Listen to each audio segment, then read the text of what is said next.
something really weird happened. Hey everyone, thanks for coming back. I've had emails and phone calls from people on the Van Halen crew that I haven't talked to in 35 years. It's been such a trip. A couple of weeks ago, I had about a 2-hour FaceTime visit with a friend who's been working with Van Halen all these years, and we haven't been in touch for a long time. And the only way we got back in touch was because a friend of his saw one of my Van Halen BTO videos on YouTube, called him, and sent him a link.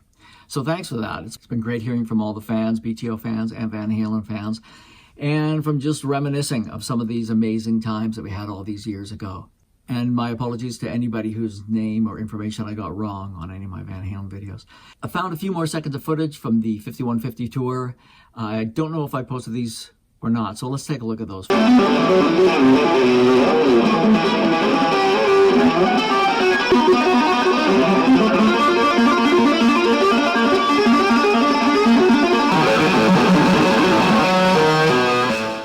The thing I really want to talk about today is the TexXas Jam. Man, it was a trippy gig, a lot of people, and my first time in the drum throne playing with BTO. It was a crazy, hot rock and roll day. Let's take a look at some pictures from the site.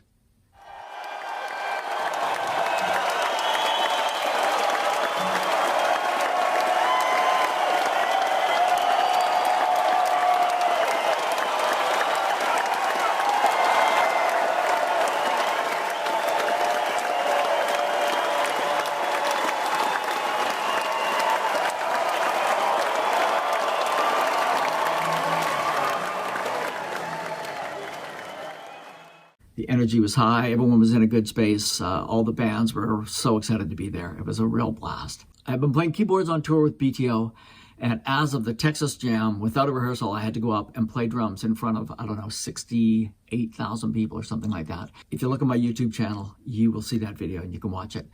There's also a great book of just TexXas Jam stories, because that festival went on for a long time and there were some amazing moments. So a photographer has put together a coffee table book with stories from the TexXas Jam, and my story about playing drums is in there.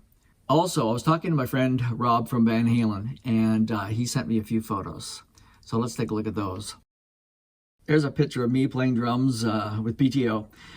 You can see there I'm playing a Ludwig 402 snare, but the rest of the kit is AOT set. AOT drums, man, nothing like them. And I love that you can see there's a rip out of one of my cymbals. There's Timmy on the left, Randy Bachman on the right, and me. I think I was 27. I'm now in my 60s. There's a picture of Rob Kern, who was the drum tech at the time, and me standing beside him.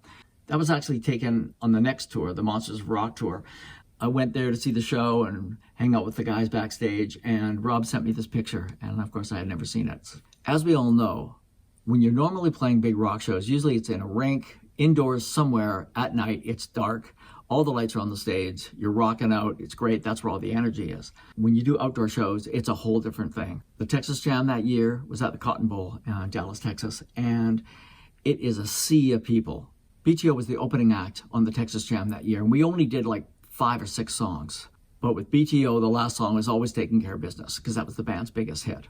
My heart was in my throat the whole time, because of course I had never played these songs on drums, especially in front of an audience. Of course, I've been working with BTO for a long time, so I knew all the arrangements, the endings, and the songs are pretty straight ahead, pretty simple. Something really weird happened.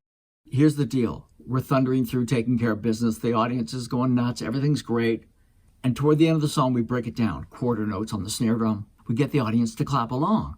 Common thing, it's a way to get the audience engaged, but I experienced this weird phenomenon that I had never even heard of. During the breakdown, everyone claps, but they clap when they hear it. Sound travels pretty slow, about 1,000 feet per second. So what happens is, as everyone is clapping along during this breakdown, I look out and they're clapping when they hear it. So every 10 feet or so, the people are clapping later than the people in front of them because they hear the sound later. So what's happening is I'm seeing a wave going out into the audience, being triggered by my snare drum all the way to the back of the crowd.